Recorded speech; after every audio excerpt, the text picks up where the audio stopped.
విన్నారు కదా, తీసుకెళ్ళి మన స్టైల్లో మర్యాదలు చేయండి. నేను దొంగని కాదు, నేను దొంగతనం చేయలేదు, నాకేం తెలీదు.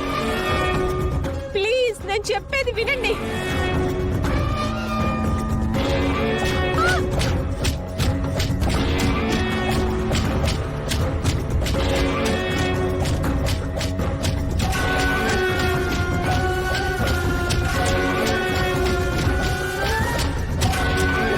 ఎస్ఐ గారు,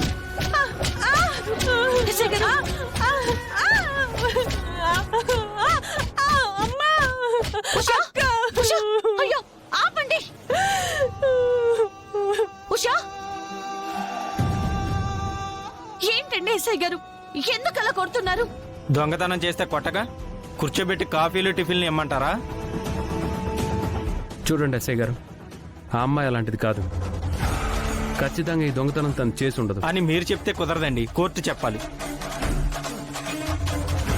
ఆ అమ్మాయి దొంగతనం చేసిందని చెప్పి మీ ఇంట్లో వాళ్ళే కంప్లైంట్ చేశారు. ఆ నక్లీస్ తన సూట్ కేసులోనే దొరికింది. మీ ఇంట్లో అందరూ సాక్ష్యం కాబట్టి అరెస్ట్ చేశాం. సరేనండి, మా వాళ్ళు కంప్లైంట్ ఇచ్చారు కాబట్టి మీరు అరెస్ట్ చేశానంటున్నారు. సరే, బెయిల్ అయినా ఇవ్వండి, మా అమ్మాయిని మేము తీసుకెళ్తాం. కుదరదమ్మా. ఎందుకు కుదరదు సార్? ఎందుకంటే తను దొంగతనం చేసిందని ఆధారాలతో సహా రుజువైంది. ఒక్క ఆధారంతో తనే దొంగ అని ఎలా నిర్ణయిస్తారు? అయితే తను దొంగతనం చేయలేదని ఒక్క ఆధారం చూపించండి, వదిలేస్తాను. ఒక్క నిమిషం, మేము తనతో మాట్లాడచ్చా? హ్యాపీగా మాట్లాడుకోవచ్చు. ఉషా, ఏంటిదంతా? అసలేం జరిగింది ఉషా? నాకేం తెలియదక్క. రాత్రేమో అక్షితక్క దొంగ దొంగ అని అరిచింది, తలుపులన్నీ వేసున్నాయి. ఆ తర్వాత దొంగ ఎవరు లేరు అంది. తెల్లారేసరికి తన రూమ్ లో నెక్లెస్ పోయిందని గొడవ చేసింది. దానికి కారణం నేనే అంది. అక్షిత నెక్లెస్ నీ సూట్ కేసులోకి ఎలా వచ్చింది?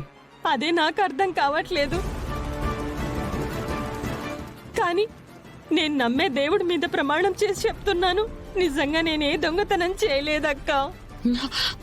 ఉషా, నువ్వేం టెన్షన్ పడకు, నేనున్నాను కదా, నేను చూసుకుంటాను. నిన్ను విడిపించి నేను తీసుకెళ్తాను, నువ్వు ధైర్యంగా ఉండు. చూడండి ఎస్ఐ గారు, మీరు అడిగినట్టే ఆధారాలతోటి తను దొంగతనం చేయలేదని నిరూపిస్తాను.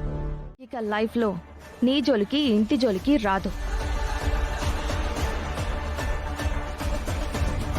ఏమైంది చందు? హ్యాపీగా ఫీల్ అవ్వకుండా ఎందుకు అలా టెన్షన్ లో ఉన్నావు? టెన్షన్ గానే ఉంది వదినా. అదే ఎందుకు అంటున్నాను. నువ్వైతే తెలివిగా ప్లాన్ చేసి దొంగని క్రియేట్ చేసి ఉషాని దొంగతనం చేసిందని క్లియర్గా అందరికీ రుజువు చేయగలిగావు.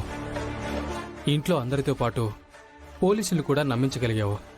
కాకపోతే అన్నయ్య వదిన ఉషా ఏ తప్పు చేయలేదు, తనని విడిపించుకొస్తాము అంటూ తన కోసం పోలీస్ స్టేషన్కి వెళ్లారు కదా, ఏం చేస్తారో అని చెప్పి చిన్న డౌట్గా ఉంది వదినా. ఏంటి తను చేసేది? ఉషానే దొంగతనం చేసింది అనడానికి ఎవిడెన్స్ క్లియర్ గా ఉన్నాయి. దొంగతనం చేసింది అది కాదు అని చెప్పడానికి ఒక్క క్లూ కూడా లేదు. నువ్వు అనవసరంగా భయపడాల్సిన అవసరం లేదు. ఆ పల్లవి వల్ల ఏమీ కాదు.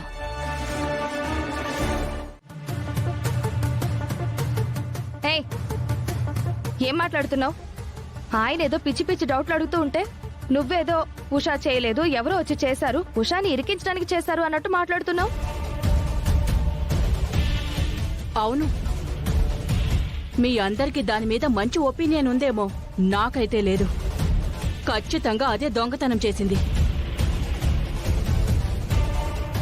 అవునమ్మా, రెడ్ హ్యాండెడ్గా దొరికిన తర్వాత కూడా అసలు ఈ పంచాయతీ ఏంటి? పంచాయతీ ఇంకా ముగిసిపోలేదు చందు. ఉషా ప్రస్తుతం అనుమానితురాలే కాని నేరస్తురాలు కాదు. అవును, నేరం రుజువయ్యేంత వరకు తను ముద్దాయే.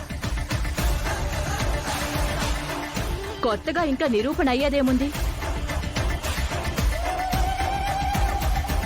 అన్ని ఆధారాలు చూసే పోలీసులు అరెస్ట్ చేశారు. రేపు కోర్టుకు వేస్తారు. వాళ్ళ దగ్గర ఉన్న ఎవిడెన్స్లన్నీ కలెక్ట్ చేస్తే ఆటోమేటిక్ గా నేరస్తురాలవుతుంది. వెళ్లి జైల్లో చిప్పకూడు తింటుంది. ఆ పరిస్థితి తనకి రాదు అత్తయ్య గారు. ఏం మాట్లాడుతున్నావు నువ్వు? ఏ నువ్వెందుకు టెన్షన్ పడుతున్నావు? ఆ, నీ టెన్షన్ చూస్తుంటే ఎలాగైనా సరే ఉషాని జైల్లో ఉంచాలి అన్నట్టుగా కనబడుతుంది. ఏయ్, నాకేం అవసరం? అది జైల్లో ఉంటే ఏంటి, రోడ్డు మీద ఉంటే ఏంటి? అది నాకేమన్నా చుట్టమా, బంధువా? కానీ తను నాకు బంధువే. నాతో పాటు తోడబుట్టకపోయినా నువ్వు నాకు చెల్లివయ్యావు కదా. తను ఇంకొక చెల్లెలు. నీకు చెల్లెలు అనుకుంటే, అక్క చెల్లెల బంధము అనుకుంటే నువ్వు కూడా దాంతో పాటు వెళ్లి జైల్లో కూర్చుని పాటలు పాడుకోండి. దాని సోది ఇంకెప్పుడు ఇంట్లో తేవద్దు. అది కాదమ్మా. ఏంట్రా, ఆఫ్టర్ ఆల్ ఒక పని మనిషి గురించి ఎందుకు ఇంతలా అయిపోతున్నారు?